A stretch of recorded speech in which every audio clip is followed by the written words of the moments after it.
When I entered the courtroom, my mother rolled her eyes in disgust and my dad looked down. Suddenly the judge froze, leaned forward and whispered, "Wait, is that really her?" The entire room went silent. They had no idea who I was until. Chapter 1. When I entered the courtroom, my mother rolled her eyes in disgust and my dad looked down. Suddenly the judge froze, leaned forward and whispered, "Wait, is that really her?" The entire room went silent. They had no idea who I was until that exact moment. My name is Ilara Venn. I'm 32 years old, and for the past 7 years I've been a ghost. Not the kind that haunts old houses or rattles chains in the night. The kind that gets erased from family photos, scrubbed from bank accounts, and whispered about like a curse nobody wants to acknowledge. The courtroom smelled like old wood and stale coffee. Fluorescent lights buzzed overhead, casting everything in a sickly yellow glow. My heels clicked against the tile floor, each step echoing louder than it should have. I could feel every eye on me, but none more piercing than my mother's. She sat in the third row, her lips pressed into a thin line, her perfectly manicured hand clutching a designer purse like it was a shield. When our eyes met for just a second, she rolled them so hard I thought they might stick. Pure disgust. That's what I saw in her face. My father sat beside her, shoulders hunched, staring at his shoes like they held the answers to questions he was too afraid to ask.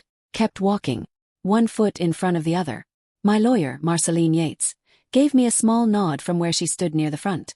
Her expression was calm, but I knew her well enough by now to see the fire burning behind those dark eyes. She'd warned me this moment would come, that walking into this room would feel like walking into a firing squad. She was right. Hi viewers, kindly tell us where you're watching from and what time it is. Warm welcome to the family. Enjoy the story.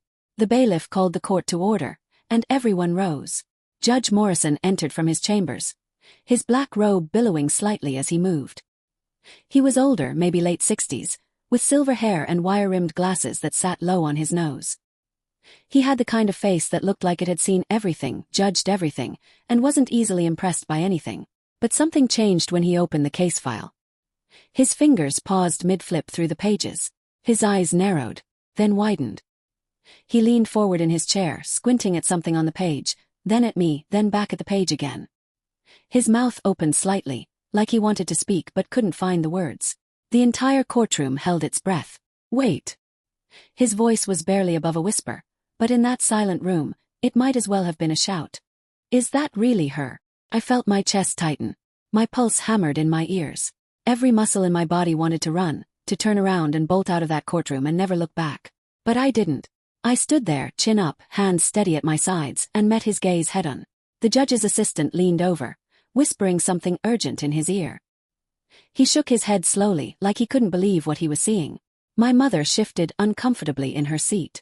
My father finally looked up, his face pale, his eyes darting between me and the judge like he was watching a car crash in slow motion.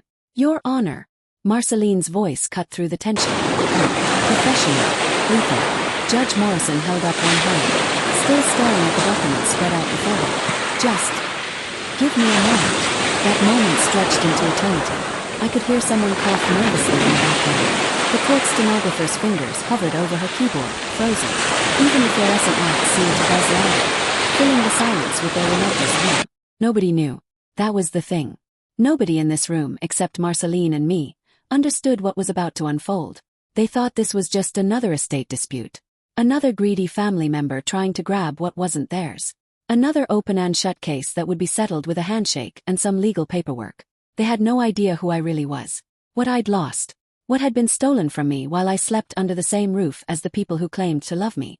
For 7 years I'd been erased. Not killed. Not abandoned. Erased. Like someone had taken a giant eraser and rubbed me out of existence, leaving nothing but a faint smudge where I used to be. My name had been removed from every document that mattered.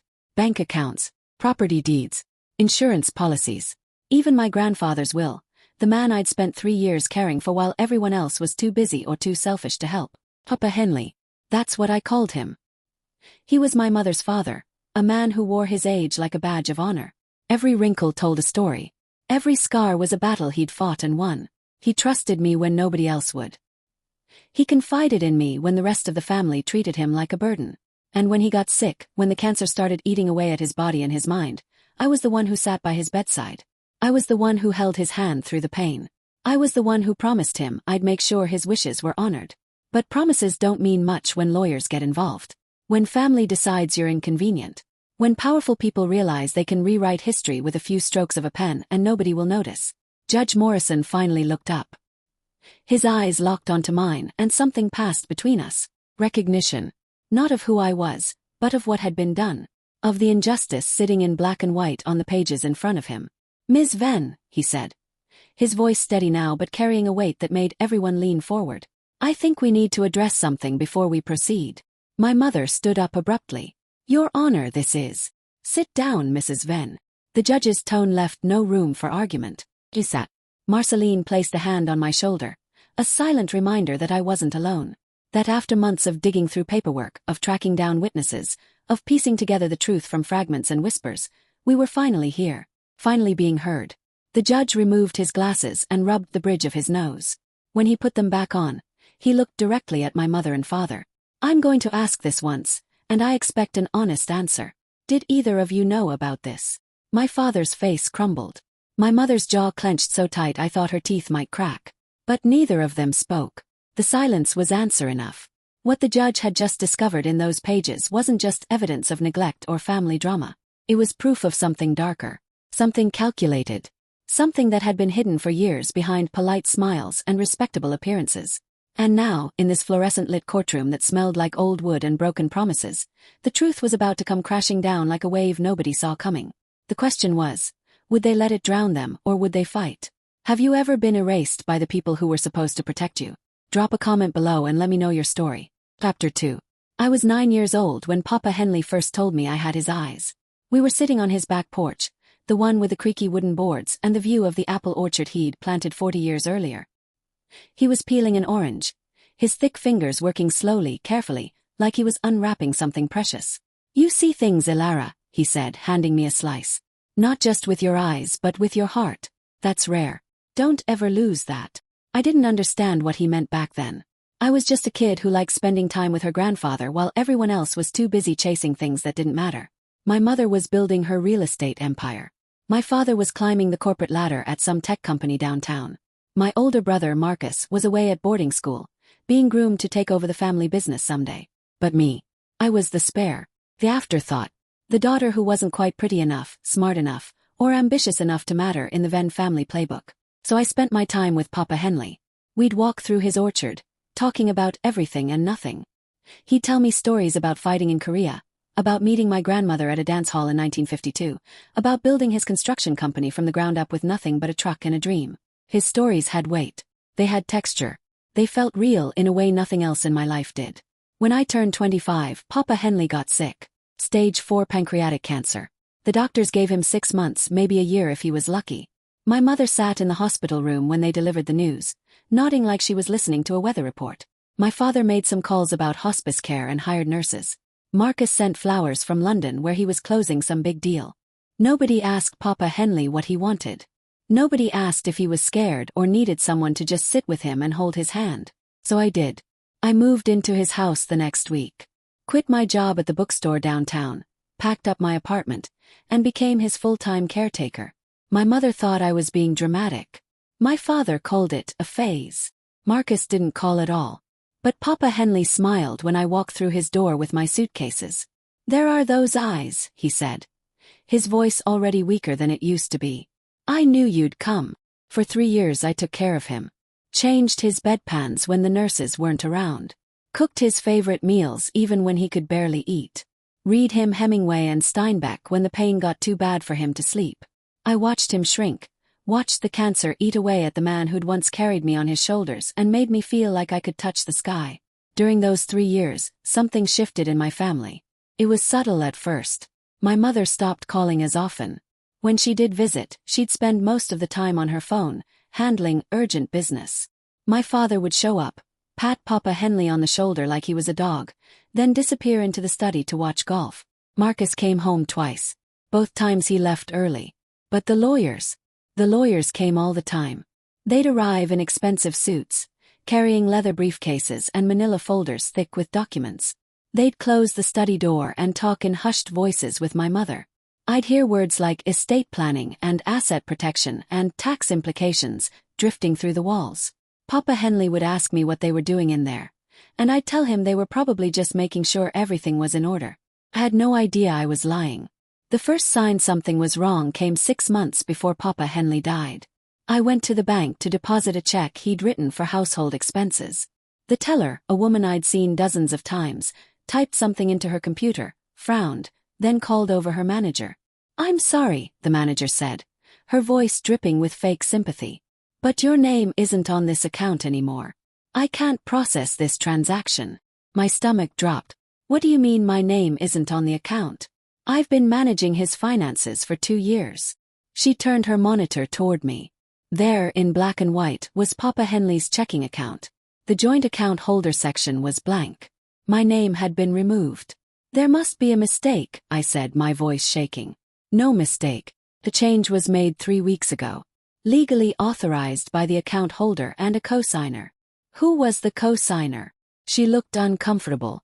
"I'm not at liberty to say. But I already knew. My mother's signature was all over this." I drove home in a daze, my hands gripping the steering wheel so tight my knuckles turned white. When I got back to Papa Henley's house, I went straight to his room. He was asleep, his breathing shallow and ragged.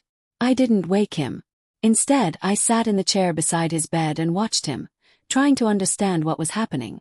That night I couldn't sleep. I lay in my old bedroom, the one I'd claimed when I first moved in, staring at the ceiling and listening to the house settle around me. Around 2 in the morning I heard footsteps in the hallway. Low, deliberate. Not Papa Henley's shuffling gait. I crept to my door and opened it a crack. My mother was standing in Papa Henley's study, the light from her phone casting shadows across her face. She was taking photos of something. Documents, maybe. File folders. I couldn't see clearly from where I was hiding. She stayed in there for 20 minutes, then left as quietly as she'd come. The next morning I went into the study. Everything looked normal. Too normal. The files were perfectly aligned. The desk was spotless. But when I opened the bottom drawer, the one where Papa Henley kept his personal papers, it was empty. Completely empty. Called my mother. She didn't answer. Called my father. Voicemail. I called Marcus. He texted back. "Busy. What's up?" I didn't respond. 2 weeks later, Papa Henley had a stroke. Not a massive one, but enough to leave him confused and disoriented. The doctor said his mind would come and go now. Good days and bad days. More bad than good. On one of his good days, he grabbed my hand with surprising strength.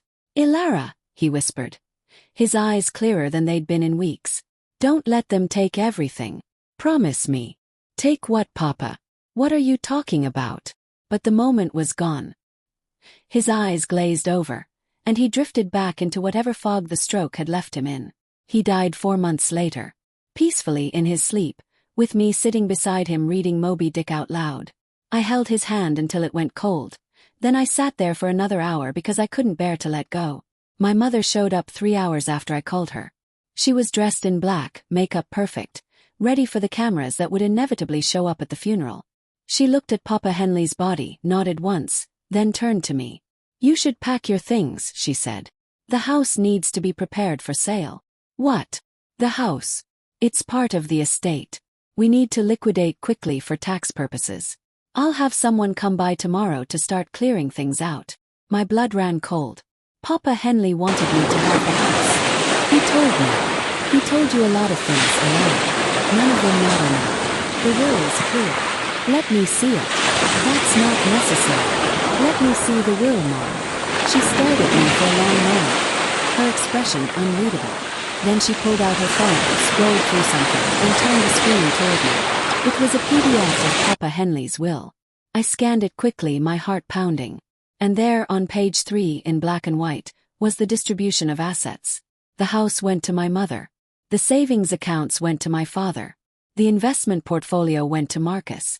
My name appeared exactly once. Under acknowledgements. As if I was a footnote. Thank you note. Nothing more. "This isn't right," I whispered. "It's legally binding. Signed and notarized." He wouldn't do this. He promised me. Promises aren't legal documents, Ilara. Now please pack your things. You have until the end of the week. Left. I stood there in Papa Henley's house, surrounded by 3 years of memories and love and sacrifice, and felt something inside me break. But breaking isn't the same as shattering. And I was about to learn the difference. What would you do if the person you cared for the most betrayed you after death? Let me know in the comments. Chapter 3. The house felt like a tomb after Papa Henley died. Every room echoed with his absence. The porch where we used to sit and talk was covered in fallen leaves. The orchard looked wild and untended. Even the air felt different, heavier somehow, like grief had weight and texture and could press down on your chest until you couldn't breathe. I had 1 week to pack up my entire life. 1 week to sort through 3 years of memories and decide what was worth saving and what wasn't. My mother made it clear I wasn't welcome to stay longer. She'd already hired a cleaning crew to prepare the property for market. They'd arrive the following Monday, whether I was ready or not. I spent the first 2 days in a fog. I'd wake up, make coffee, then wander through the house like a ghost, picking up objects and putting them down without really seeing them. Papa Henley's reading glasses. His favorite coffee mug. The blanket he kept on his chair. Each item felt like a piece of him I'd never get back. My mother called once to check on my progress. What she really meant was to make sure I was leaving.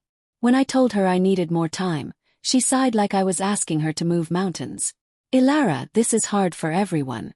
But we need to move forward. Papa Henley would want that." "You didn't know what he wanted." "Excuse me.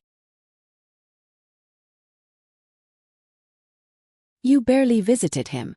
You spent 3 years treating him like a burden while My voice cracked. I couldn't finish the sentence. While you what? Played nurse. That was your choice, Ilara. Nobody forced you to put your life on hold. He was your father. And he made his wishes clear in his will. I'm sorry if you don't like the outcome, but that's reality. Now please finish packing. The movers need access to the house." She hung up before I could respond. That night I couldn't sleep. The house was too quiet, too empty. I kept expecting to hear Papa Henley calling for me, asking for water or help getting to the bathroom. But there was nothing. Just silence and the occasional creak of old wood settling.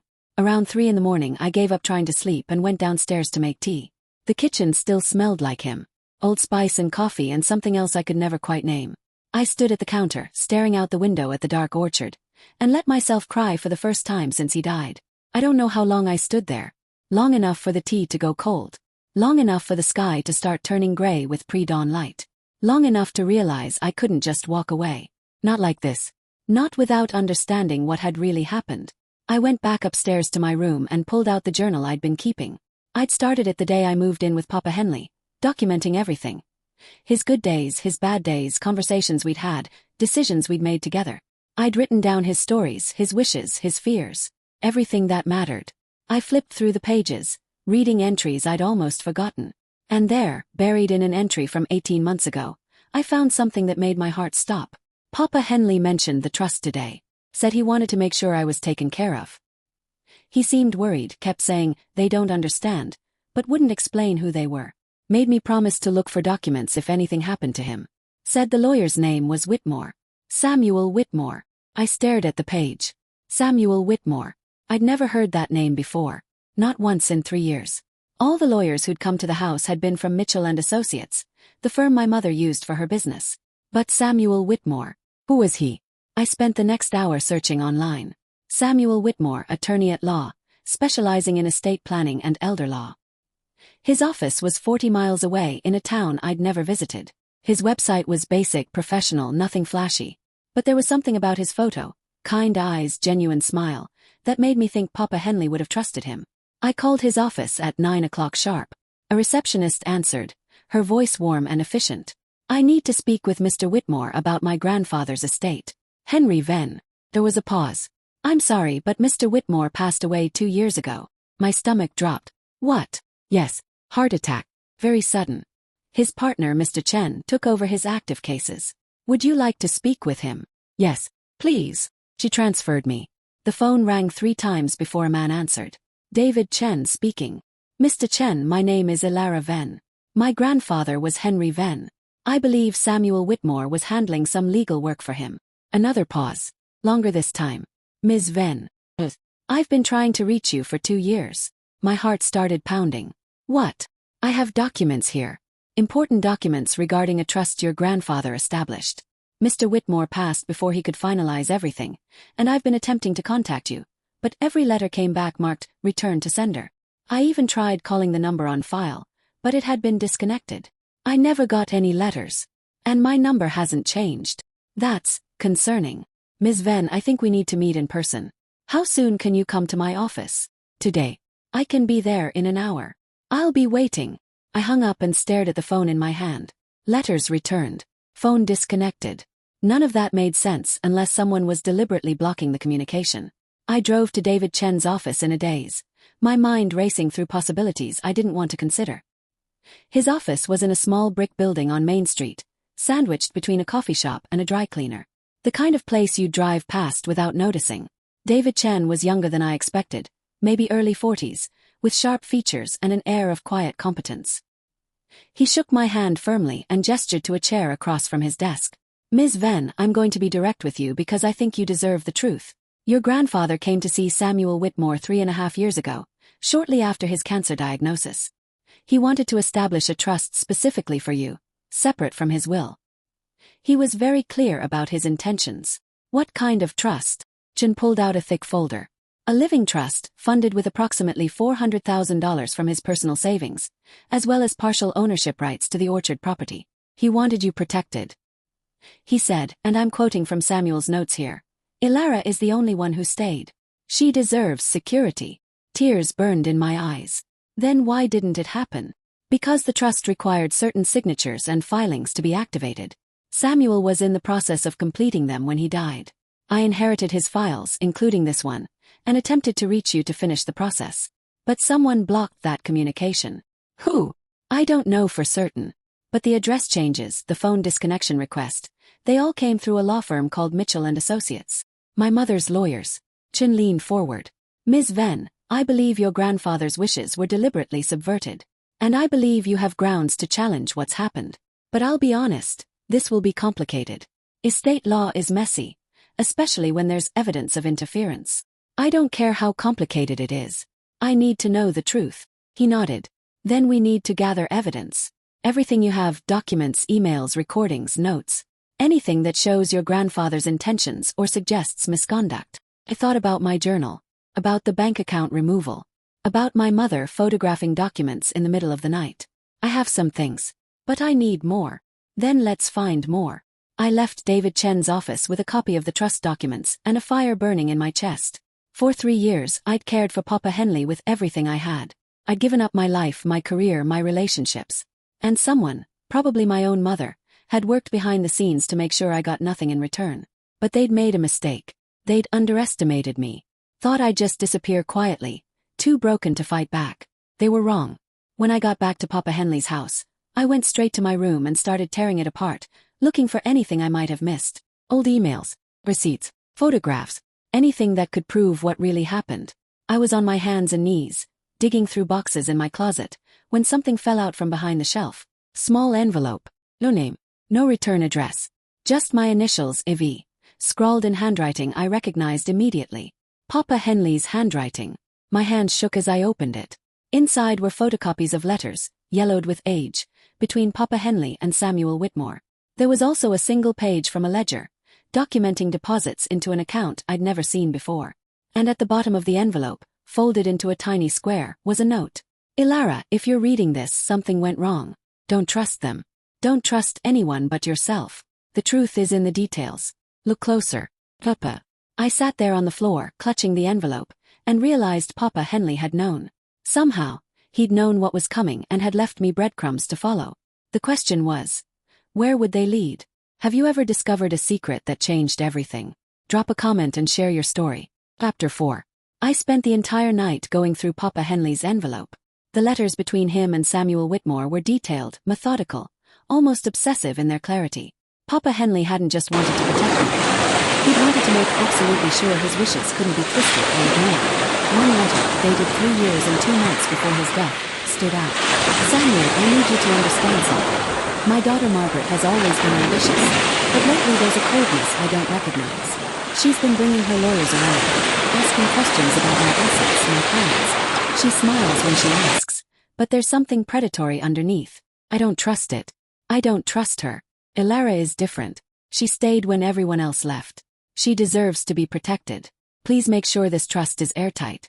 I'm afraid of what might happen if it isn't. I read that paragraph 5 times, each word driving deeper into my chest. Papa Henley had seen it coming. He'd known my mother would try something. And he'd tried to stop her. But Samuel Whitmore had died before he could finish the job. The ledger page was equally revealing. It showed quarterly deposits into an account number I didn't recognize. Deposits totaling just over $400,000 over a 2-year period. The account name was listed as Venn Family Trust. Beneficiary: Ilara Grace Venn. $400,000. Sitting somewhere. Untouched. Unless it wasn't untouched anymore. I called David Chen at 8 o'clock the next morning, the second his office opened. Mr. Chen, I found something. What kind of something? Letters. Ledger page. Papa Henley left them for me. They show the trust was real and funded. But I need to know where that money is now. Give me the account number. I'll make some calls. I read it off to him, my voice shaking with adrenaline and exhaustion. I hadn't slept. Couldn't sleep. Every time I closed my eyes, I saw my mother's face in Papa Henley's study, photographing documents in the dark. Chen called me back 2 hours later. Ms. Venn, we have a problem. My stomach dropped. What kind of problem? The account exists, but the funds were transferred out 8 months ago. Moved into a different account controlled by your mother as executor of your grandfather's estate. She stole it. Legally, it's more complicated than that. If she could prove the trust was never properly activated, she might argue the funds reverted to the general estate. But based on what you've told me and what I'm seeing in these documents, that argument won't hold up. So what do? We need more evidence. Email metadata, timestamps on documents, anything that shows intent to deceive or defraud. Do you have access to your grandfather's computer or email accounts? No. My mother took everything the day after he died. She cleaned out his study before I could. I stopped. Remembered something. Wait. Papa Henley backed everything up to the cloud. He was paranoid about losing files. Made me set it up for him when he first got sick. Do you have the login credentials? Maybe. He wrote them down somewhere. Let me look. I tore through Papa Henley's desk, pulling out drawers, flipping through notebooks. It took me 40 minutes, but I finally found it. A small spiral notebook tucked into the back of his filing cabinet. Inside, in his shaky handwriting, were passwords and account information for everything. Email, cloud storage, banking. I logged into his cloud storage from my laptop. There were hundreds of files. Documents, spreadsheets, scanned letters, even voice recordings. Papa Henley had been more organized than I'd realized. I started with the emails. Searched for anything related to Samuel Whitmore, the trust, or Mitchell and Associates. What I found made my blood run cold. There were dozens of emails between my mother and her lawyers, starting 2 years before Papa Henley's death. The early ones were innocuous. Questions about estate planning, tax implications, standard legal stuff. But the tone shifted about 18 months in. One email, sent from my mother to her head attorney, read, "We need to ensure the trust situation is handled carefully. If Samuel's documents become active, it complicates everything. Is there a way to delay or prevent finalization?" The attorney's response: "We can certainly explore options. If Samuel's health continues to decline, time may solve the problem naturally. In the meantime, I recommend limiting Ilara's access to financial information."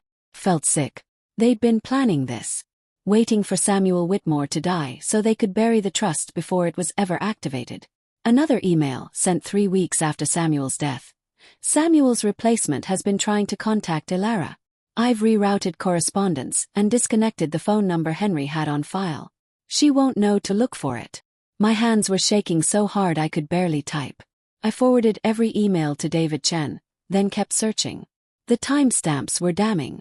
Documents supposedly signed by Papa Henley after his stroke, when his mind was too foggy to understand what he was signing, had been created months earlier, then backdated.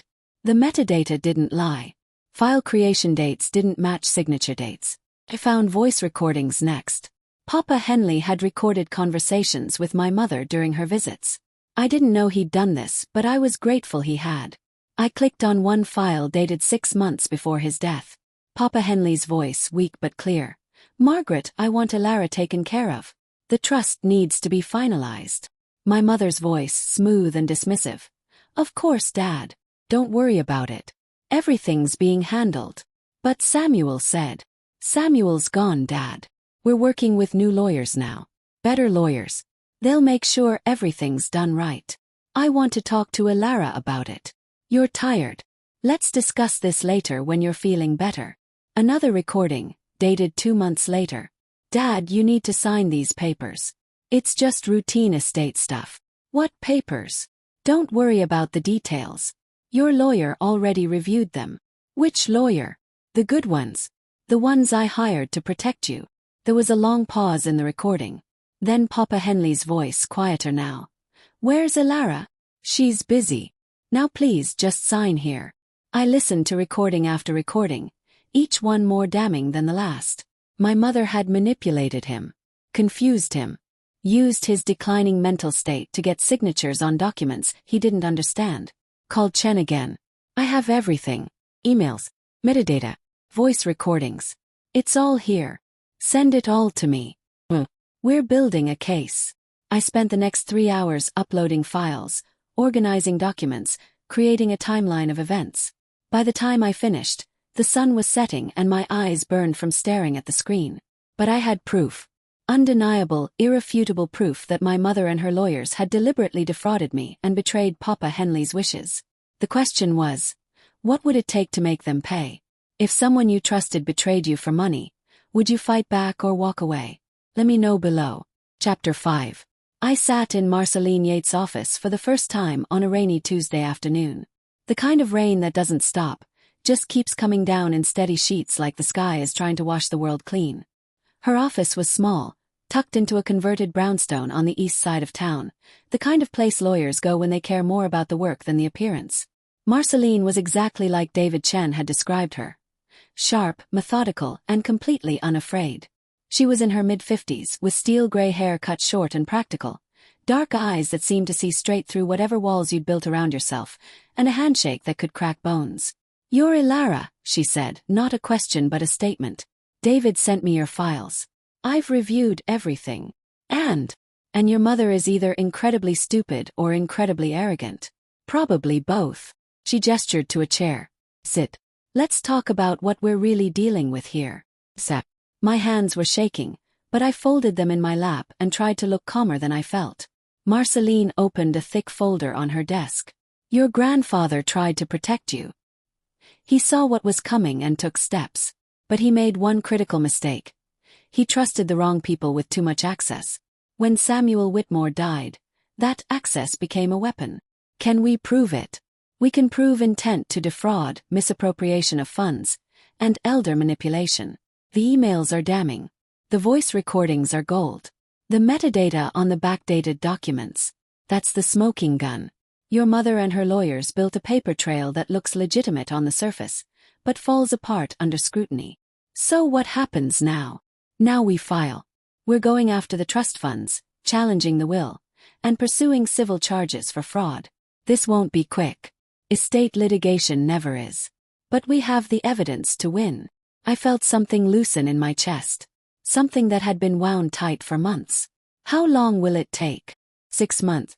Maybe longer if they fight dirty, which they will. But here's the thing, Elara. We're not just fighting for money. We're fighting for your grandfather's dignity, his wishes, his legacy. And we're going to make damn sure everyone knows what your mother did. Marceline wasn't lying when she said she was thorough. Over the next 3 weeks, we built a case that was airtight. She hired a forensic accountant to trace every dollar that had moved through Papa Henley's accounts. She brought in a digital forensics expert to analyze the metadata on every document.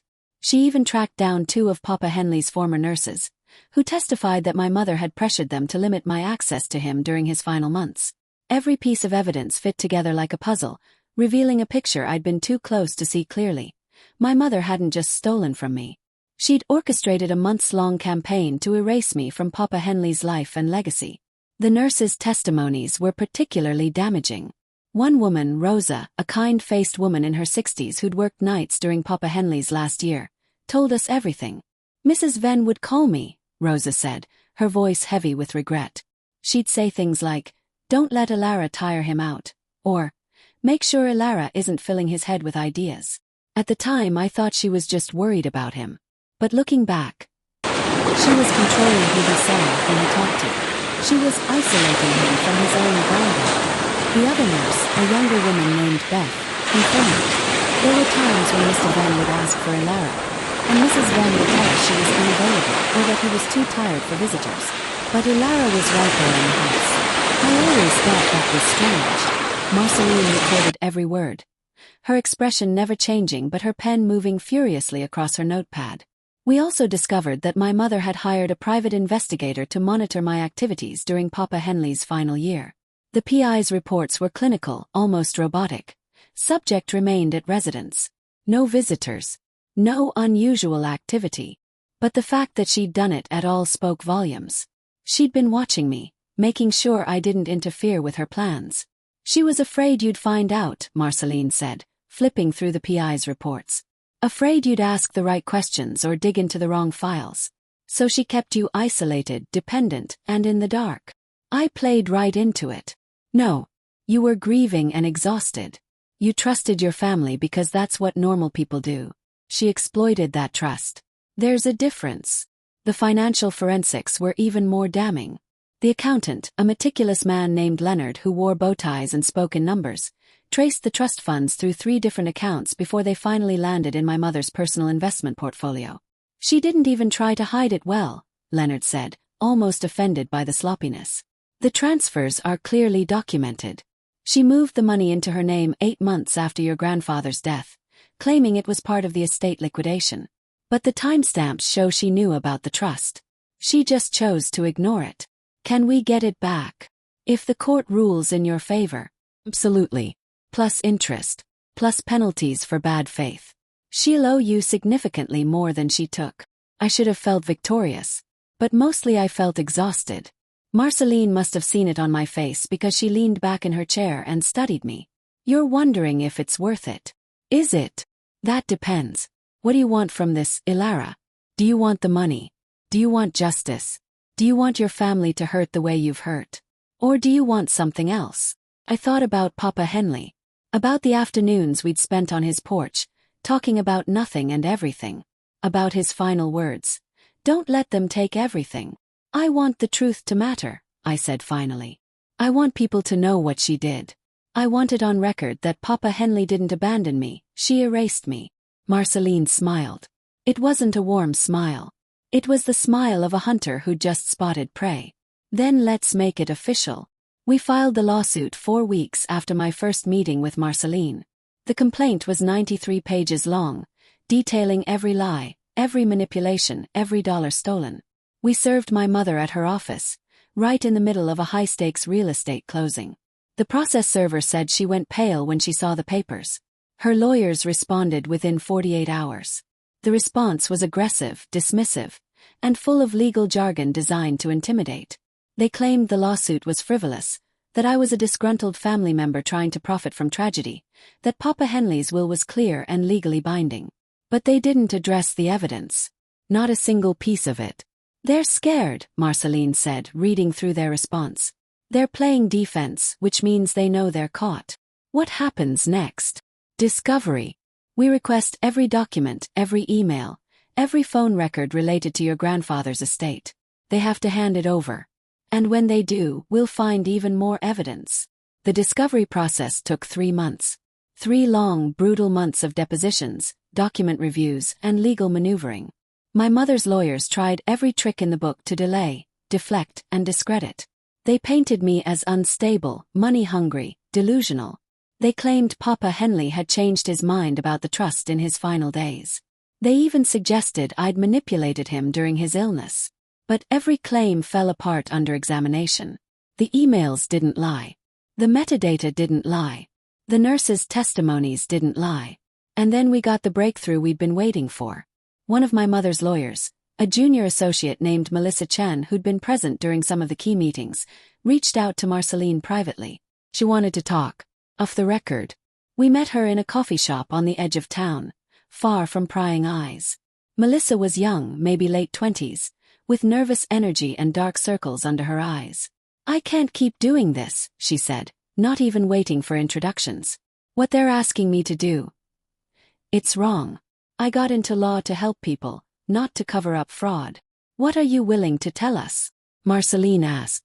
Everything. I have copies of emails they tried to delete. I have recordings of strategy meetings where they discussed how to suppress evidence. I have proof they knew about the trust and deliberately chose to ignore it. She pulled out a USB drive and slid it across the table. It's all here. Marceline took the drive carefully, like it was made of glass. Why are you doing this? Yes. Melissa looked at me, and I saw something in her eyes I recognized. Guilt mixed with determination. Because I sat in on your grandfather's depositions before he died. I listened to the recordings. I heard how confused he was, how your mother kept pushing him to sign things he didn't understand. And I watched my bosses laugh about it afterwards, like it was clever strategy instead of elder abuse. She swallowed hard. I have a grandfather too. If someone did that to him, I'd want someone to speak up. We took the USB drive back to Marceline's office and spent the next 6 hours going through everything. Melissa hadn't been exaggerating. The files contained email threads showing my mother's lawyers explicitly discussing how to neutralize the trust issue and minimize Alara's claim. There were strategy memos outlining ways to delay discovery, discredit witnesses, and manage the judge's perception. But the most damaging file was a recorded conference call from 2 months after Papa Henley's death. My mother's voice came through clearly, discussing the situation with her legal team. The trust is a problem, she said, her tone businesslike and cold. If it surfaces, it undermines everything. We need it buried. Permanently. Her head attorney responded. Samuel's death bought us time, but his replacement is persistent. We've blocked direct contact with Alara, but eventually she'll find out. Then we need to move faster. Transfer the funds, consolidate the estate, make it look like standard probate procedure. By the time she realizes what happened, it'll be too late to challenge. What if she does challenge? Then we discredit her. Paint her as unstable, opportunistic. We have leverage. She quit her job, isolated herself, became completely dependent on Henry during his illness.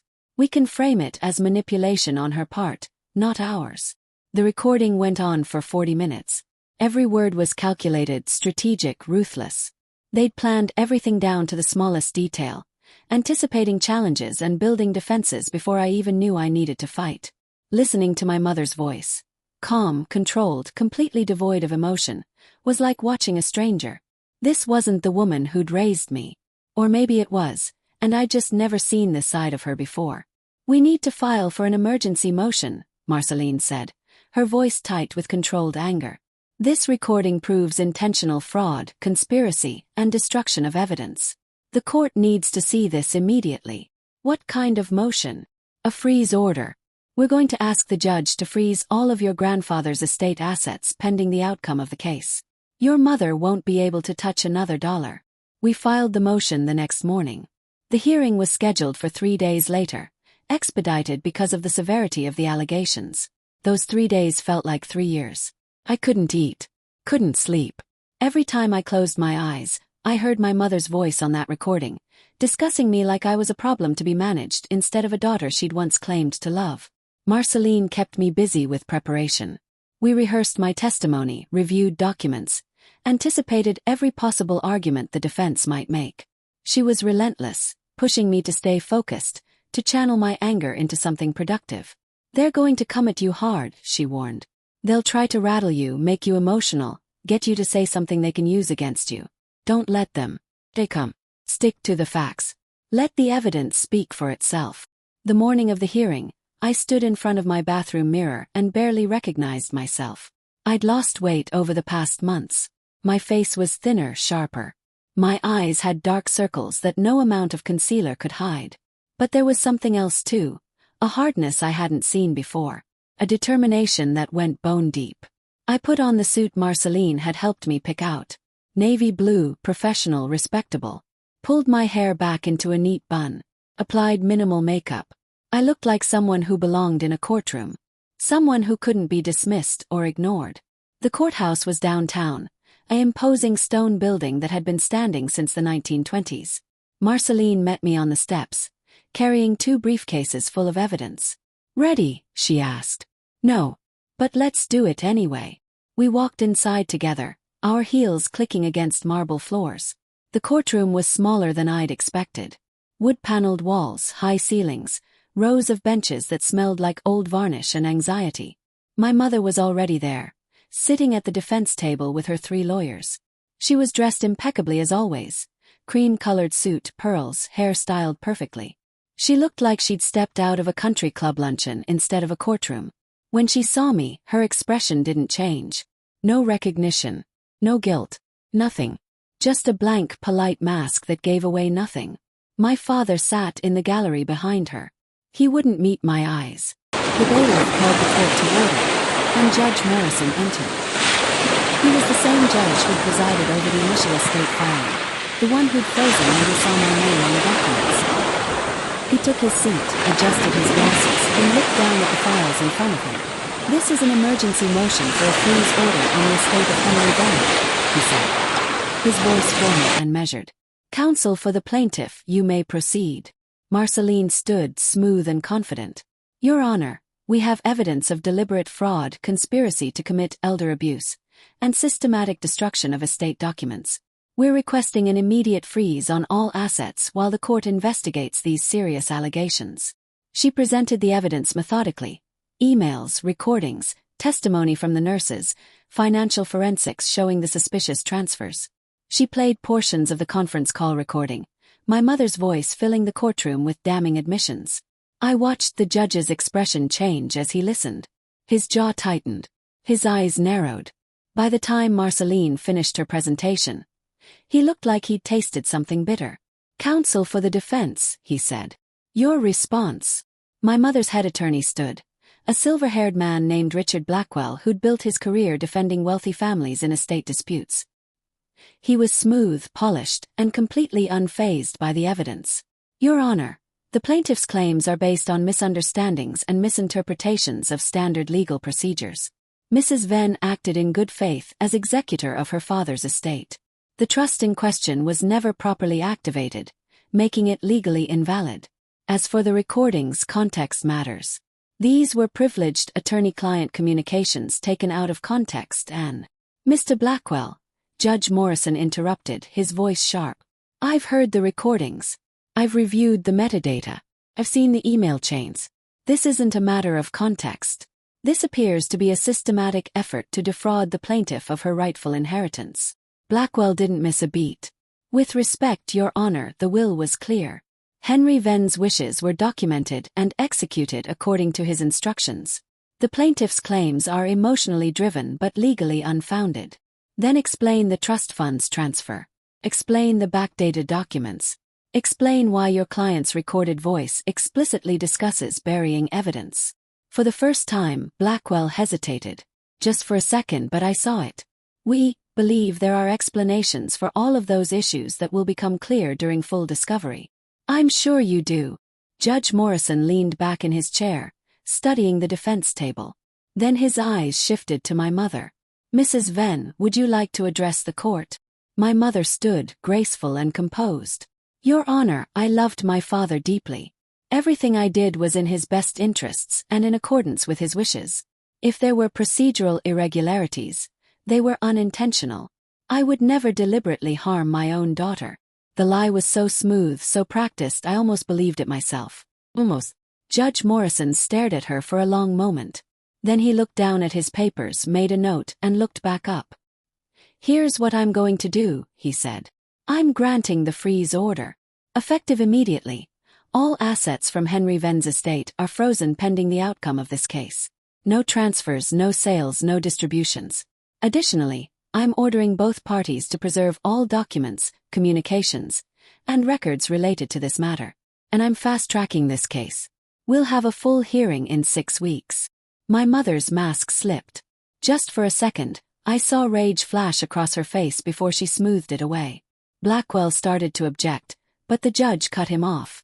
"My ruling stands. We're adjourned." The gavel came down with a sharp crack that echoed through the courtroom. I sat there, stunned, as people started filing out. Marceline put a hand on my shoulder. "We won. It's not over, but we won this round." I looked across the courtroom at my mother. She was standing now, speaking in urgent whispers with her lawyers. My father had disappeared, probably slipped out the back to avoid confronting me. And then, for just a moment, my mother's eyes met mine. The hatred I saw there was pure and undiluted. No more pretending. No more mask. Just raw fury that I'd dared to fight back. I held her gaze and didn't look away. Let her hate me. I'd take her hatred over her erasure any day. What would you do if you finally stood up to the person who tried to destroy you? Comment below. Chapter 6. The freeze order changed everything overnight. Within 24 hours, my mother's carefully constructed empire started showing cracks. Her lawyers filed 3 separate motions trying to overturn the judge's ruling, each one more desperate than the last. All 3 were denied. I moved out of Papa Henley's house the day after the hearing. Not because my mother forced me.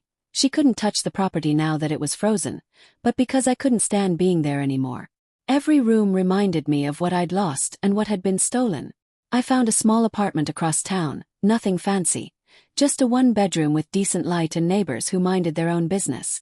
Marceline called me 3 days after the freeze order with news that made my stomach drop. "Your mother's trying to settle," she said, her voice carefully neutral. "What?" "Her lawyers reached out this morning. They want to negotiate. Off the record, no admission of guilt, but they're willing to discuss terms." I sat down hard on my couch. They're scared.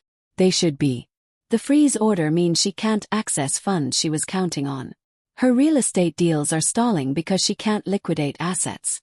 And the longer this drags out, the more likely it is that media picks up the story. "Rich woman defrauds dying father's caretaker daughter." That's a headline waiting to happen. Do we take the meeting? That's your call. But Alara, listen to me, if we go to trial we will win. The evidence is overwhelming. But trials are brutal. They'll drag you through the mud, question every decision you made during your grandfather's illness, paint you as manipulative and opportunistic. It'll be public, ugly, and exhausting. A settlement would be faster, cleaner, and you'd still get what you're owed. But it won't be public. The truth won't come out. Your mother will pay you off, sign a non-disclosure agreement, and walk away with her reputation intact. Is that enough for you? I thought about Papa Henley. About the recordings where my mother manipulated him. About the years I'd spent caring for him while everyone else treated him like a burden. About the envelope he'd left me with that desperate note. "Don't let them take everything." "Set up the meeting," I said. "Let's hear what they have to say."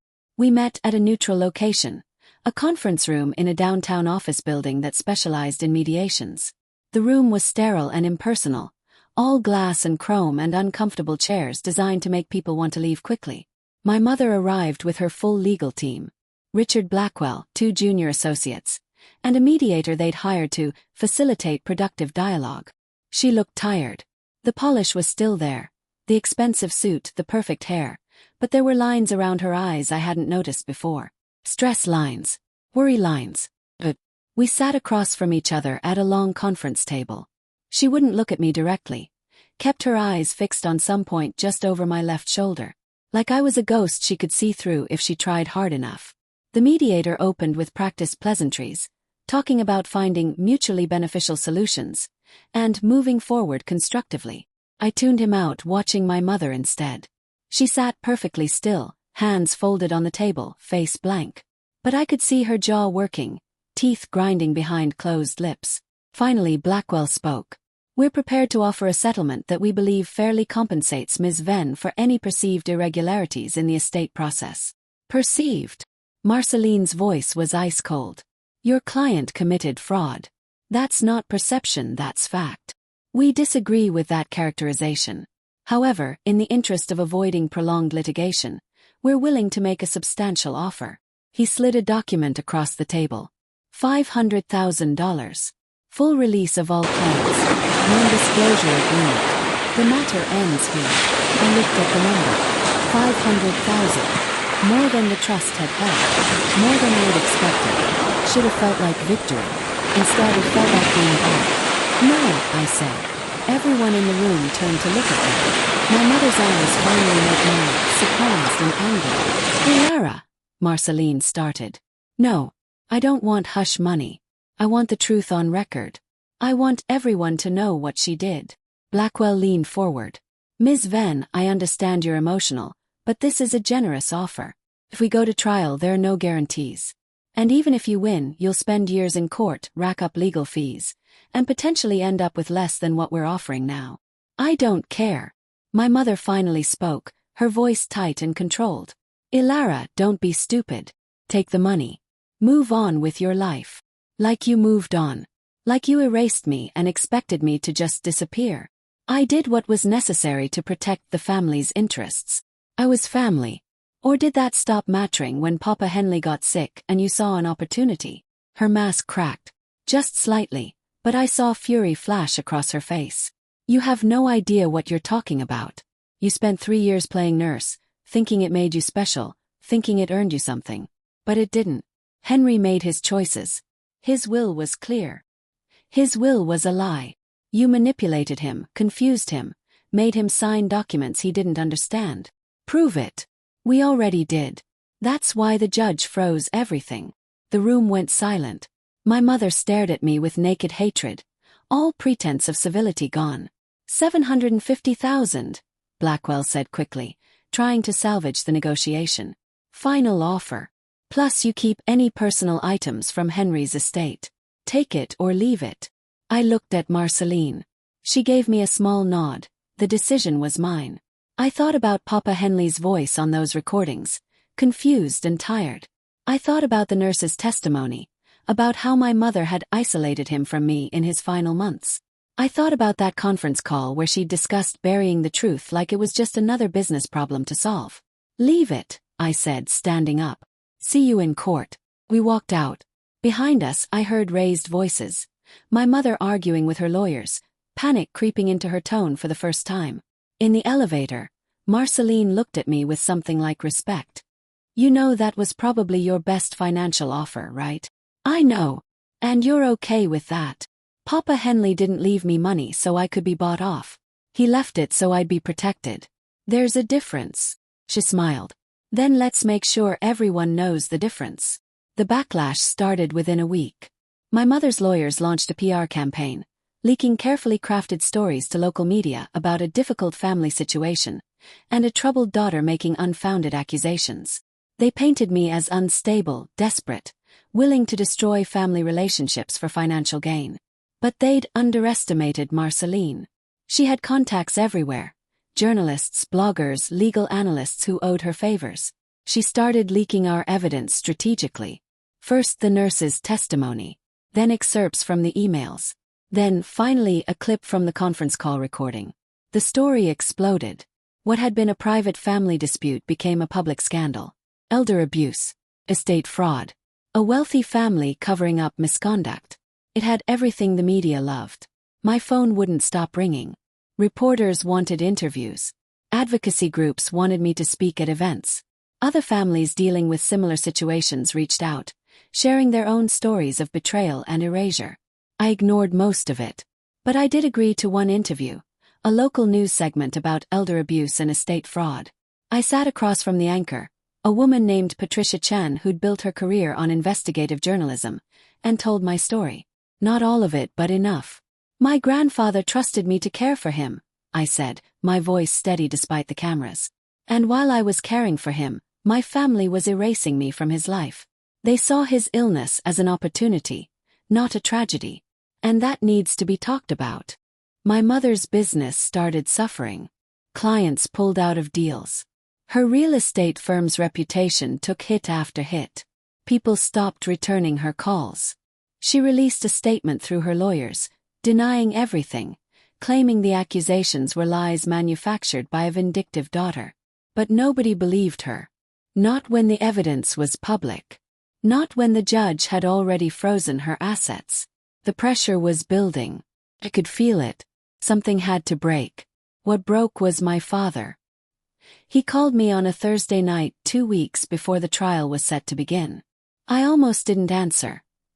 Hadn't spoken to him since that day in the courtroom when he couldn't meet my eyes. But something made me pick up. Ilara. His voice was rough, like he'd been crying. We need to talk. About what? About your mother. About what really happened. About everything. What secret was my father about to reveal that could change everything? Chapter 7. We met at a diner on the outskirts of town, the kind of place with cracked vinyl booths and coffee that tasted like it had been sitting in the pot since morning. My father was already there when I arrived, sitting in a corner booth with his back to the wall. He looked smaller than I remembered, older, like the weight of the past months had physically shrunk him. I slid into the seat across from him without saying hello. He didn't look at me at first, just stared at his untouched coffee like it held answers he couldn't find. Finally he spoke. "I knew," he said quietly. "About the trust. About Samuel Whitmore. About what your mother was planning. I knew all of it." My blood went cold. "You knew?" "She told me after Samuel died. Said it was an opportunity to simplify things. That the trust would complicate the estate, make taxes messier, cause problems with her business deals. She made it sound so reasonable. So practical." He finally looked up and I saw tears in his eyes. I didn't think she'd actually do it. I thought she was just talking, just thinking out loud. But then the documents started disappearing and the lawyers kept coming and I realized. She was serious. "And you said nothing." I told myself it wasn't my place. That it was between you and her and Henry. That I was just caught in the middle. His voice broke. "But I wasn't caught in the middle, was I? I was complicit. I let her do it. I watched her erase you, and I did nothing to stop it." I wanted to scream at him. To throw my coffee in his face and walk out. But underneath my anger was something else. A tiny, pathetic part of me that had been waiting years to hear him admit the truth.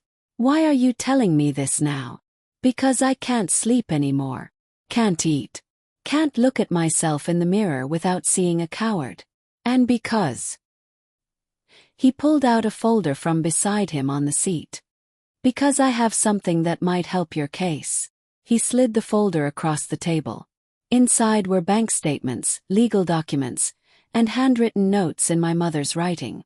Plans, strategies, timelines for how to handle the Lara situation after Papa Henley died.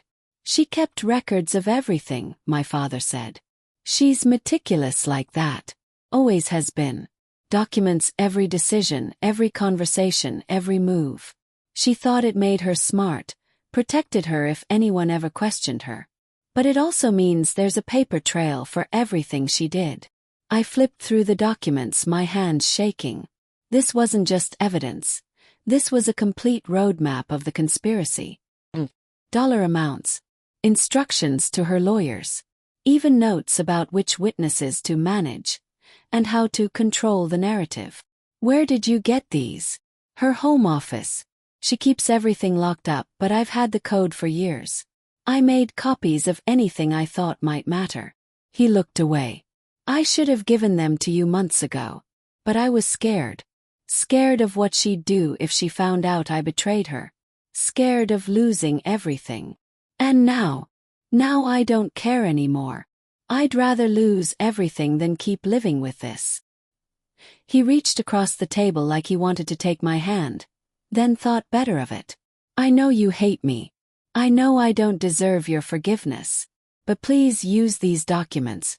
Make sure the truth comes out. It's the least I can do." I closed the folder, my mind racing. This evidence would destroy my mother's defense. Completely. There would be no recovery from this. No way to spin it or explain it away. "Will you testify?" Yes. He went pale. "Testify? If we use these documents, the court will need to verify their authenticity. You'd need to take the stand, explain where you got them, confirm they're real.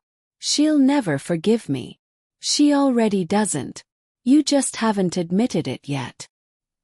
He sat there for a long moment, staring at his coffee. Then slowly he nodded. "Okay, I'll testify. I'll tell them everything." I took the folder and stood up to leave. But before I walked away, I looked back at him. "Dad, this doesn't fix what you did. Doesn't make us family again. But it's a start. Maybe." He nodded, tears streaming down his face now. "I know. Thank you." I walked out of that diner carrying evidence that would end the war. But I felt no satisfaction. Just exhaustion and a hollow ache where my family used to be. Marceline nearly dropped her coffee when I showed her the documents. We were in her office, evening light streaming through the windows, and she spread the papers across her desk like they were sacred texts. This is everything, she said, flipping through page after page. Your mother documented her own fraud. Who does that? Someone who never thought she'd get caught. These notes alone are damning. But combined with everything else we have, the recordings, the emails, the metadata, Elara, this case just became unwinnable for them. They'll have to settle now. They won't have a choice. What if they don't? What if she's so arrogant she thinks she can still fight? Marceline looked up, a predatory gleam in her eyes. Then we destroy her in court. Publicly. Completely. And we make sure every family dealing with this kind of abuse knows they can fight back and win. We submitted the new evidence to the court with my father's sworn affidavit explaining how he'd obtained it. The defense had 72 hours to respond. They responded in 48. Not with arguments or objections. With a request for another settlement meeting. This time, when we walked into the conference room, my mother looked defeated. The polish was gone. Her hair wasn't quite as perfect. Her suit had a wrinkle near the shoulder. She looked like what she was, a woman who'd gambled everything and lost. Richard Blackwell was subdued, professional but noticeably lacking his usual swagger. We'd like to propose a revised settlement. We're listening, Marceline said. Full restoration of the trust funds plus interest. Total amount: $463,000. Additionally, Ms. Venn receives the orchard property, free and clear.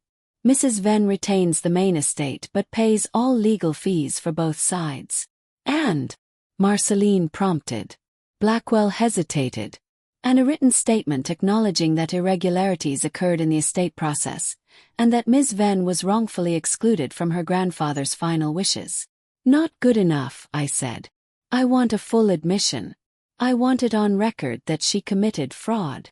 My mother's head snapped up. Absolutely not. I won't admit to something I didn't. You documented it yourself, Mom. Your own handwriting. Your own words. You can't deny it anymore. She stared at me with pure venom. You're willing to destroy your own mother over this. You destroyed me first. I'm just making sure everyone knows it. The silence that followed was suffocating. Finally, Blackwell spoke again. We can include language acknowledging that Mrs. Venn's actions, while potentially well-intentioned, resulted in the improper handling of the trust and Mr. Venn's estate wishes. Not an admission of criminal fraud, but an acknowledgement of serious errors in judgment. Marceline looked at me. This was as close to victory as we'd get without going to trial. I thought about Papa Henley, about the orchard where we used to walk, about his voice on those recordings, confused and manipulated, about the envelope he'd left me with those desperate words. Don't let them take everything. One more thing, I said. The statement has to be public. Filed with the court, accessible to anyone who looks for it. No sealing records. No hiding behind privacy agreements. The truth stays public. My mother looked like she wanted to argue, but Blackwell put a hand on her arm. Agreed. We'll draft the settlement documents today. We finalized everything within a week. The settlement was exactly as negotiated.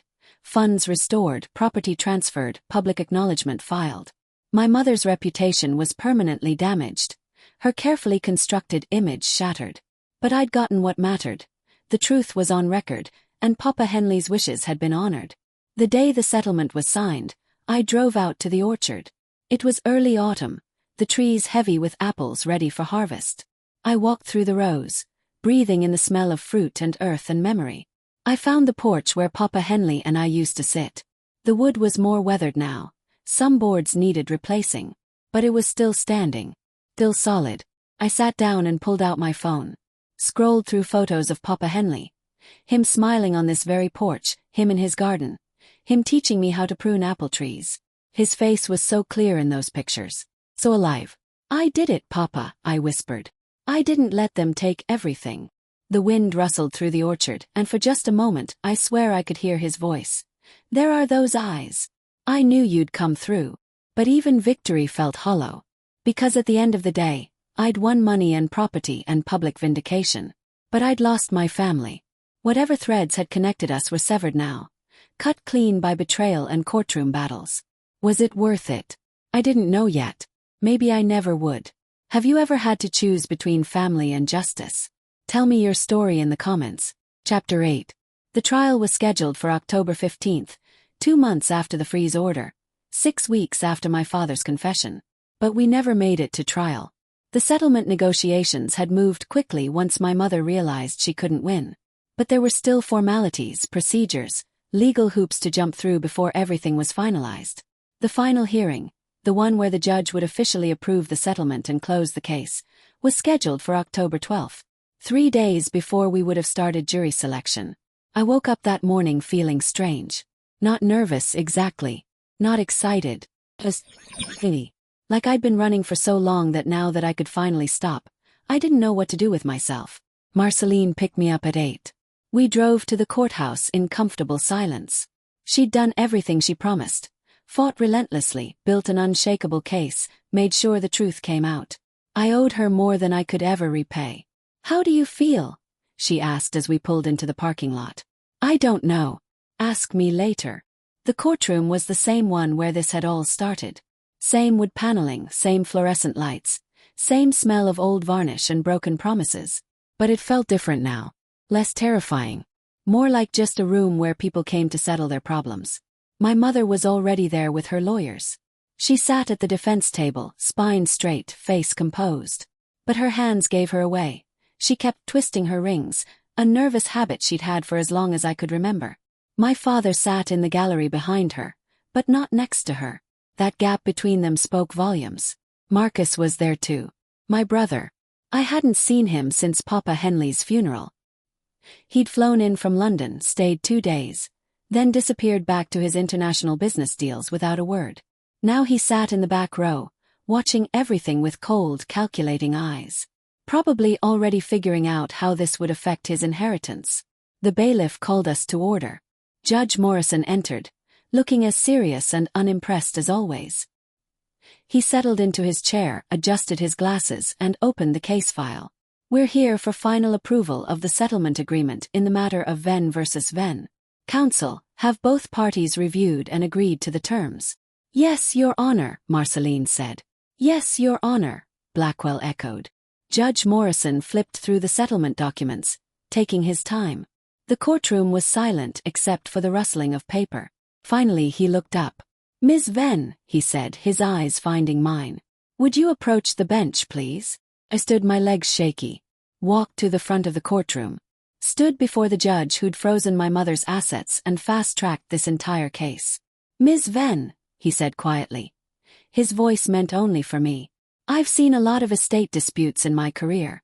Family members fighting over money, property, old grudges coming to the surface. But this case..."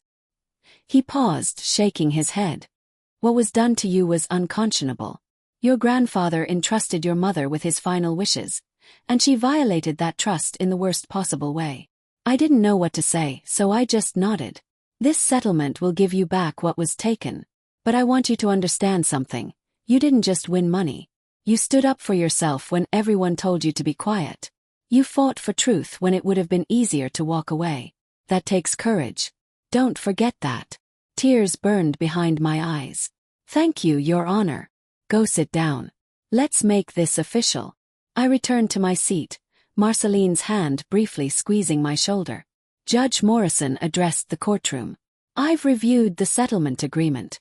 The terms appear fair and adequately address the plaintiff's claims. However, before I approve this, I want to address something with Mrs. Venn." My mother stood, her lawyer rising with her. "Mrs. Venn, your actions in this matter were reprehensible. You exploited your father's vulnerability, manipulated legal documents, and attempted to defraud your own daughter. While this settlement allows you to avoid criminal charges, I want you to understand that your conduct is now a matter of public record. Anyone researching your name will find it. Any future legal matters involving you will reference it. You've permanently damaged your reputation and credibility."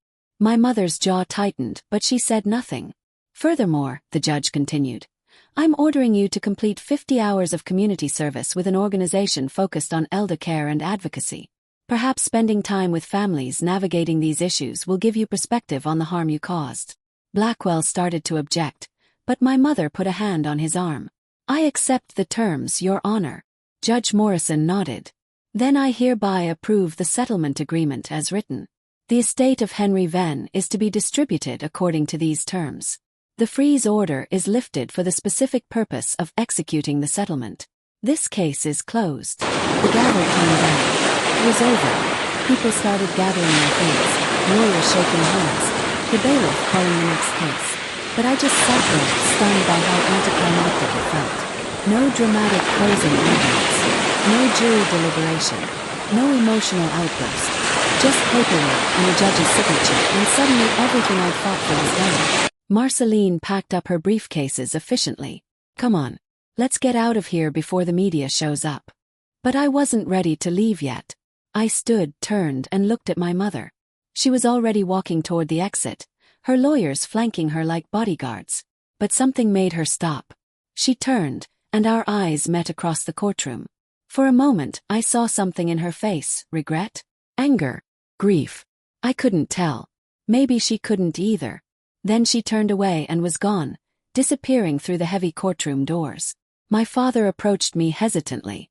Ilara, Thank you for testifying, I said, cutting him off. I mean that. But I'm not ready to talk beyond that yet. Maybe someday. Not today. He nodded, looking like I'd punched him. I understand. We'll wait. However long it takes. Marcus walked past without acknowledging me at all. Typical. Outside the courthouse, reporters were waiting. Cameras, microphones, questions shouted over each other. Marceline had warned me this would happen. The case had gotten too much attention, people wanted a statement. But I wasn't interested in giving them a show. I simply said, justice was served today. My grandfather's wishes were honored. That's all that matters. Then I walked away, Marceline clearing a path through the crowd. We drove back to her office in silence. When we got there, she pulled out 2 glasses and a bottle of whiskey she kept in her desk drawer. I don't usually do this, she said, pouring 2 fingers into each glass. But this feels like an exception. We clinked glasses. The whiskey burned going down, but it was a good burn. Cleansing burn. What happens now? Yes. Now you get your money, your property, and your life back. The settlement funds will transfer within 30 days. The orchard property will be deeded to you by end of month. And you move forward however you want to move forward. Just like that. Just like that. I stared at my glass, watching the amber liquid catch the light. It doesn't feel like I thought it would. Winning. It never does. You think victory will feel triumphant, but mostly it just feels like exhaustion and relief. She leaned back in her chair. But Ilara, you did something important here. You didn't just win a legal case. You proved that people can fight back against systems designed to silence them. You showed that the truth matters, even when it's messy and painful and costs you relationships. I lost my family. You lost people who treated you as disposable. That's not the same as family. Maybe she was right. Maybe family was supposed to be more than just blood and shared history. Maybe it was supposed to be people who showed up for you, who fought with you instead of against you. People like Marceline, like David Chin, like the nurses who testified even though it was uncomfortable, like my father, however imperfectly, when he finally found the courage to tell the truth. That night I drove out to the orchard. My orchard now. The property settlement would take a few weeks to finalize, but in my heart, it already belonged to me. I walked through the trees in the fading light, touching bark and leaves, breathing in the smell of fruit and earth. This place held every good memory I had of Papa Henley, every conversation, every lesson, every moment of peace in an otherwise chaotic life. I found our old spot on the porch, sat down, watched the sun set over the rows of apple trees. My phone buzzed. A text from an unknown number. Saw the news. Proud of you for fighting. You were always stronger than they gave you credit for. Rosa, the night nurse from Papa Henley's last year. Another text. Your grandfather would be so proud. You honored his memory. David Chen. Then another. You inspired me to file my own case against my family. Thank you for showing me it's possible. Sarah. Someone I'd never met probably saw the news coverage. The messages kept coming. People thanking me, sharing their own stories, asking for advice, telling me I'd given them hope. I sat there on Papa Henley's porch, my porch, and cried. Not from sadness, though there was plenty of that, but from something else. Release maybe. Or recognition that even though I'd lost so much, I'd gained something too. Purpose. With proof that I mattered. The truth had cost me. But silence would have cost more. What would you have done in my situation? Fought for truth or walked away for peace? Share your thoughts below. Chapter 9. 3 weeks after the settlement was approved, my mother's lawyers called. Not to contest anything or demand changes. The settlement was binding and final. They called to make an offer. Mrs. Venn would like to purchase the orchard property from you, Blackwell said, his voice stiff and professional. She's prepared to offer significantly above market value. I was standing in the orchard when the call came, watching workers I'd hired prepare the trees for winter. The October air was crisp, carrying the smell of fallen apples and wood smoke from somewhere far off. The orchard isn't for sale, I said. Ms. Venn, the offer is quite generous. $1.2 million. That's nearly double what the property is worth. I don't care if it's $10 million. It's not for sale. May I ask why? The property requires significant upkeep, ongoing maintenance costs, and you have no experience in orchard management. From a purely practical standpoint. From a practical standpoint, you can tell my mother that this is the one thing she can't buy her way out of. Papa Henley wanted me to have this place, and I'm keeping it. End of discussion. I hung up before he could respond. The truth was, I had no idea what I was doing. Blackwell was right. I didn't know anything about running an orchard. The property needed work. The trees needed proper care. The equipment was old and breaking down. It would have been smarter to sell, take the money, start fresh somewhere else. But smart and right weren't always the same thing. I'd hired a property manager, a weathered man named Tom who'd been working orchards his whole life. He walked the rows with me that afternoon, pointing out which trees needed pruning, which sections needed better drainage, which equipment we'd need to replace before spring. Your grandfather loved this place, Tom said. His voice rough from years of smoking and outdoor work. Planted most of these trees himself back in the 70s. Told me once he wanted it to outlast him. Leave something living behind when he was gone. Did you know him well? Well enough. He'd come out here even when he got sick. Just walk the rows, touch the trees, check the fruit. Near the end he couldn't walk far, but he'd sit right there. Tom pointed to the porch, and just watch. Like he was memorizing it. My throat tightened. He left it to me in a trust. My mother tried to take it. I heard about that. Heard about the whole thing actually. Folks in town were talking. He looked at me directly. For what it's worth, your grandfather would have been proud. You fought for what mattered. That takes guts. We walked in silence for a while. Just the sound of our boots on fallen leaves and the distant call of crows. So what are you gonna do with it? Tom asked finally. Keep it as is. Sell the fruit. Turn it into something else. I hadn't thought that far ahead. Hadn't allowed myself to think past winning, past getting back what was stolen. But now that I had it, I needed to decide what it would become. I want to keep it working, I said slowly, the idea forming as I spoke. Keep producing fruit, keep the trees healthy. But I also want it to mean something. Papa Henley believed in leaving something behind. I want to honor that. How? I don't know yet. But I'll figure it out. Tom nodded, satisfied with that answer. Well, you let me know what you need. I'll help however I can. That night, I sat at the small desk in my apartment.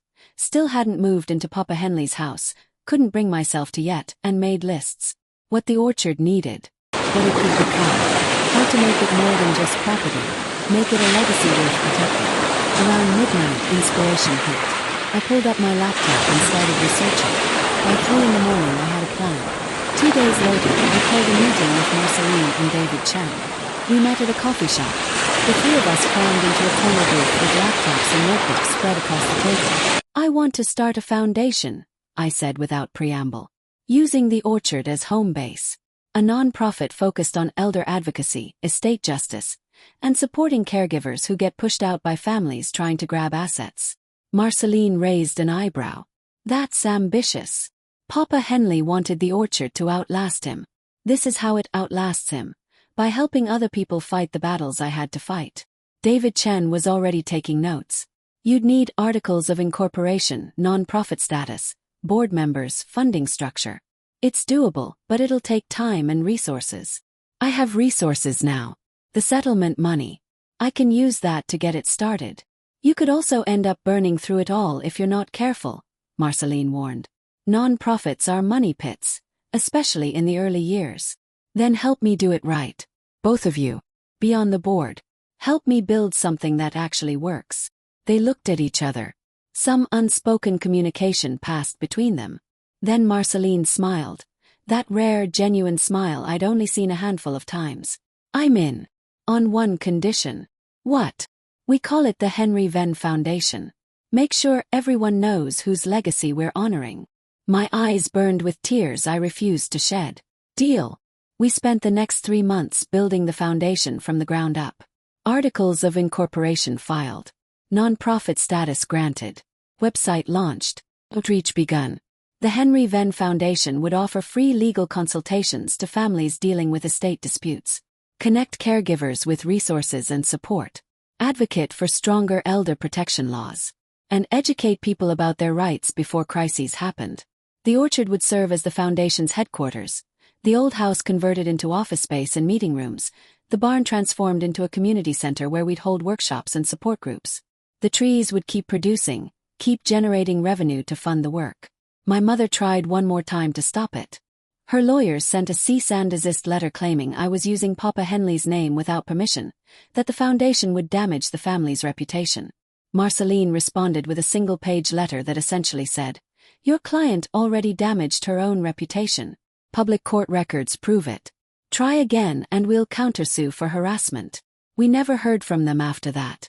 The foundation launched officially in February, 5 months after the settlement. We held a small ceremony at the orchard.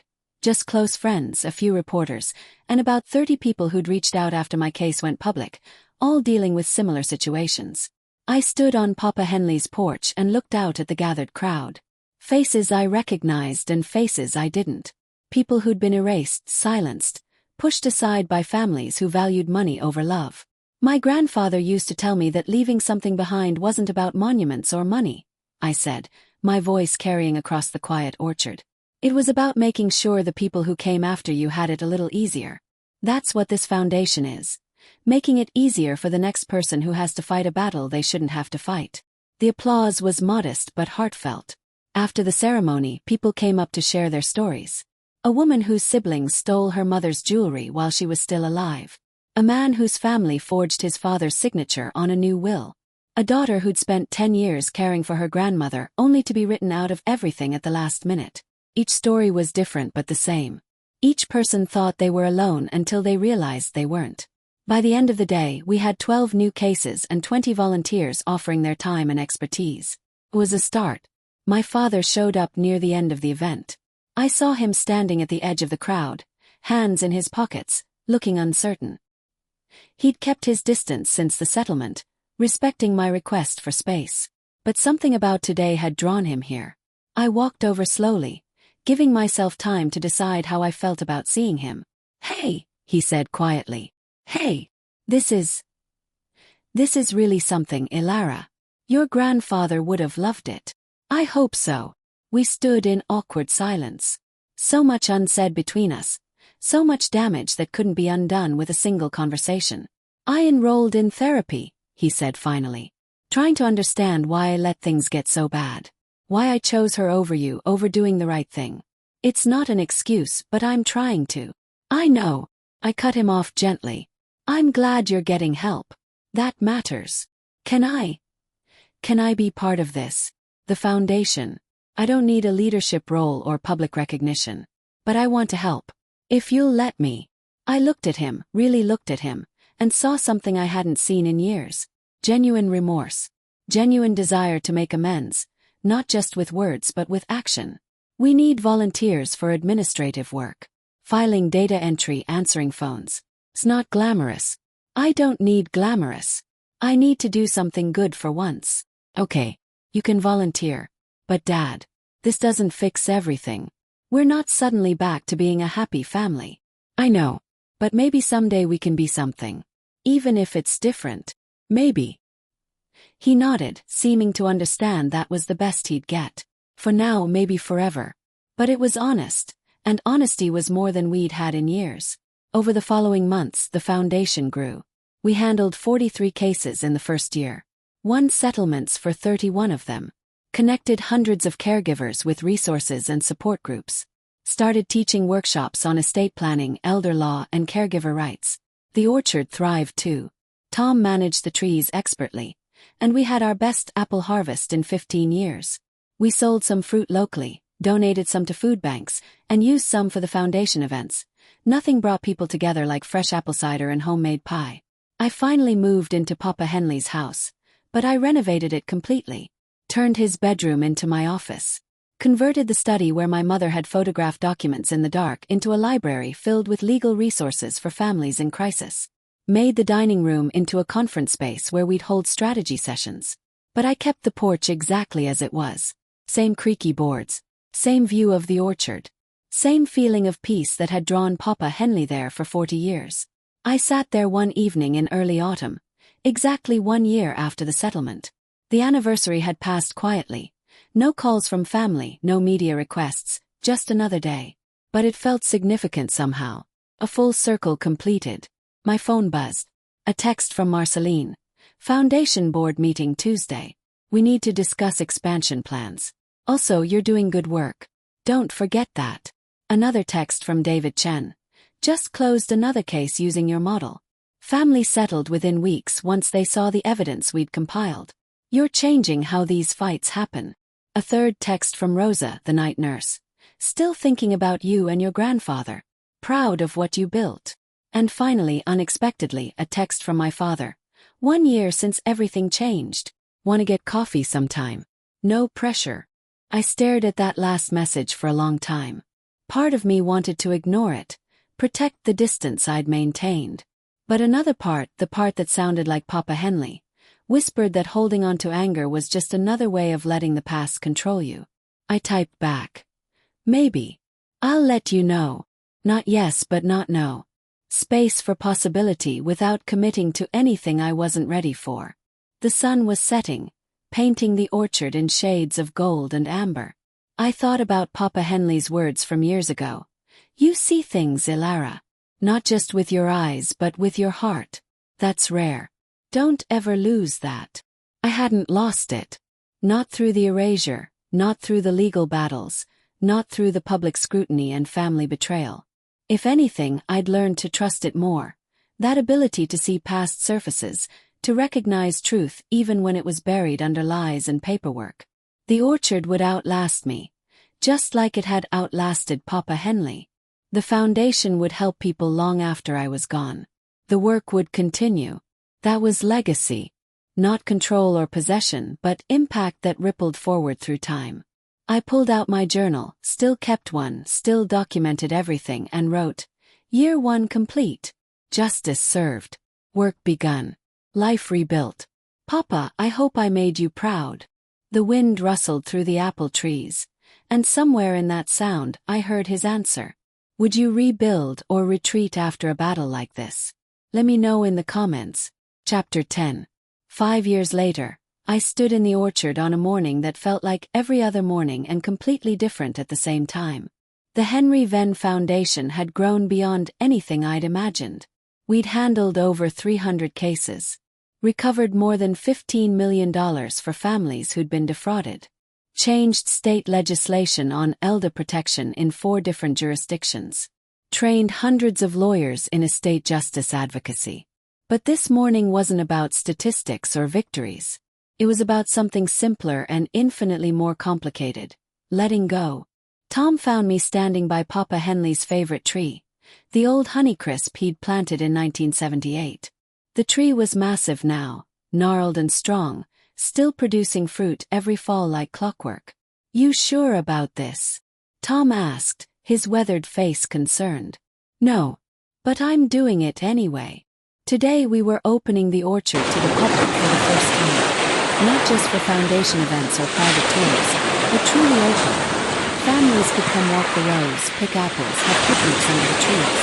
We'd built a small visitor center in what used to be the equipment shed, with information about Papa Henley's life, the foundation's work, and resources for families navigating older care. It felt right and terrifying in equal measure. Letting strangers into this sacred space, trusting them to treat it with respect. But Papa Henley had never built walls around what he loved. He'd shared it. His stories, his wisdom, his orchard. I was just continuing what he'd started. By 10 o'clock, families started arriving. Parents with kids, elderly couples holding hands, teenagers looking bored until they tasted the first fresh apple.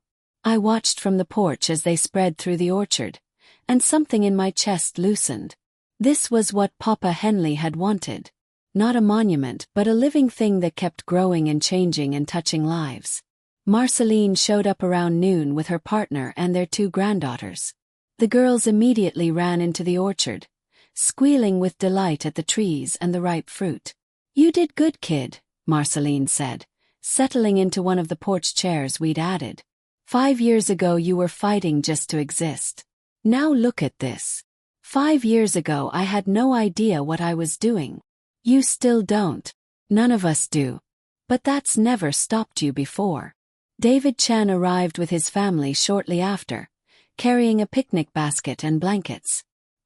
He'd become a close friend over the years, his legal expertise invaluable to the foundation. But more than that, he'd become someone I trusted completely, a rarity after everything that had happened. We sat together on the porch while his kids played in the orchard, talking about upcoming cases and new initiatives. The work never stopped, but it had become manageable. We'd built systems, trained staff, created sustainable funding models. The foundation would continue long after I stepped back from day-to-day operations. "Have you thought about what's next for you?" David asked. "Personally, I mean. Not the foundation." I hadn't. For 5 years, the foundation had been everything. Purpose, identity, redemption. The thought of stepping back, even partially, felt like losing myself again. "Maybe that's the problem," Marceline said, reading my expression. "You've spent so long fighting and building that you've forgotten how to just live." "I'm living. You're working. That's different. When's the last time you did something just for yourself? Took a vacation? Went on a date? Read a book that wasn't about legal strategy?" I opened my mouth to argue, then realized I couldn't. She was right. I'd poured everything into the foundation, using work to avoid dealing with all the personal wreckage the legal battle had left behind. "There's someone I want you to meet," David said carefully. "A friend of mine. Runs a bookstore downtown, loves old literature, volunteers with literacy programs. Completely unconnected to legal work or nonprofits. Just a good person living a quiet life." "Are you trying to set me up?" "I'm trying to remind you that you're allowed to have a life outside of all this. Papa Henley wouldn't want you to spend forever fighting battles. He'd want you to find peace." Before I could respond, my father appeared at the edge of the porch. He'd been volunteering consistently for 4 years now. Showed up every week, did whatever needed doing, never asked for more than I was willing to give. Our relationship had slowly, cautiously rebuilt into something new. Not father and daughter in the traditional sense, but something more honest. 2 people who'd hurt each other learning how to exist in the same space without causing more damage. "There's someone here to see you," he said. "At the visitor center. Says it's important." I excused myself and walked over, curious and slightly concerned. A woman in her 50s stood by the information display, reading about Papa Henley's life. She turned when she heard me approach, and I saw tears on her face. "I'm sorry," she said, wiping her eyes. "I didn't mean to get emotional. Just this story. Your grandfather's story. It's so similar to what happened with my father." "I'm sorry to hear that. Would you like information about the foundation? We might be able to help." "Actually, I came because I already won my case. Used your website resources, found a lawyer through your referral network. Fought back against my siblings who tried to steal everything while I was caring for Dad. We settled 3 months ago." She smiled through tears. I got his house, his savings, his stamp collection he'd been building for 40 years. All the things he'd wanted me to have. That's wonderful. I'm so glad the foundation could help. But that's not why I'm crying. She gestured to the display. I'm crying because this place exists. Because someone took their pain and turned it into something that helps other people. Because reading about your grandfather, about how much he loved you and how you fought to honor that, it gave me courage to fight for my own father's memory. We talked for over an hour. She told me about her father, about the battles she'd fought, about how isolating the experience had been until she found the foundation's website. How knowing someone else had survived the same thing made her feel less alone. By the time she left, she'd signed up to volunteer and donated to our legal fund. That was the true measure of what we'd built. Not the money recovered or the cases won, but the connections made. The loneliness transformed into community. The silence broken into voices saying, me too, you're not alone. As the sun began setting on the orchard's first public day, I walked the rows one last time before closing. Families had left, taking bags of apples and memories of a peaceful afternoon. The visitor center was locked up, the parking lot empty except for my car and my father's truck. He'd stayed to help clean up. I found him by Papa Henley's old tree, just standing there looking up at the branches. I used to come here with him, my father said quietly. Before everything went wrong. Before your mother's ambition turned into something ugly and I was too weak to stop it. We'd walk through here and he'd talk about legacy. About what it meant to leave something good behind. Why are you telling me this? Because I want you to know he wasn't just your grandfather. He was my father-in-law, and for a while he was my friend. I lost that when I chose the wrong side. I'll always regret it. But watching what you've built here, seeing how you honored him. It helps. A little. We stood in silence, two people bound by shared loss and separate guilt, trying to figure out how to move forward. I forgive you, I said finally. The words surprised me as much as they surprised him. Not because what you did was okay. It wasn't. But because holding on to anger is exhausting, and Papa Henley wouldn't want me to spend my life being angry. My father's breath caught. Thank you. That's more than I deserve. Probably. But I'm not doing it for you. I'm doing it for me. Because I'm tired of letting the past control the present. We walked back to the house together. And for the first time in years, it felt almost natural. Not perfect, not completely healed, but honest. Real. That night, I sat on the porch with a glass of wine and my journal. Wrote down thoughts that had been circling for weeks. 5 years since the settlement. The foundation is thriving. The orchard is alive. Papa Henley's legacy is secure. But what about mine? What do I want beyond this? Who am I when I'm not fighting? I didn't have answers yet. But for the first time I was ready to ask the questions. My phone buzzed. A text from David. My friend Sarah wants to know if you'd be interested in coffee sometime. No pressure. Just thought I'd ask. I stared at the message for a long time. The old me, the one who'd been erased and betrayed, would have said no. Would have hidden behind the foundation and the work, using them as walls to keep people out. But that wasn't who I wanted to be anymore. I typed back. Sure. Give her my number. It was a small step. Maybe nothing would come of it. But it was movement toward something other than fighting and surviving. Movement toward actually living.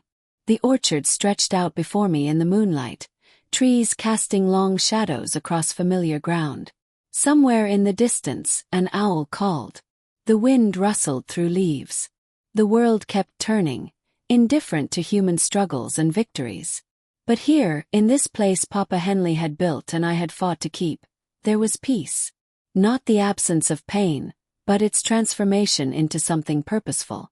Something lasting. I raised my glass to the empty chair beside me, the one where Papa Henley used to sit. I did it, Papa. I didn't let them take everything. And I built something that matters. Something that helps people. Something that outlasts all of us. The wind picked up, warm despite the autumn chill, and I could have sworn I heard his voice in it. There are those eyes. I always knew you'd come through. I sat there until the stars came out, feeling more at peace than I had in years. The battles were over. The foundation was strong. The work would continue.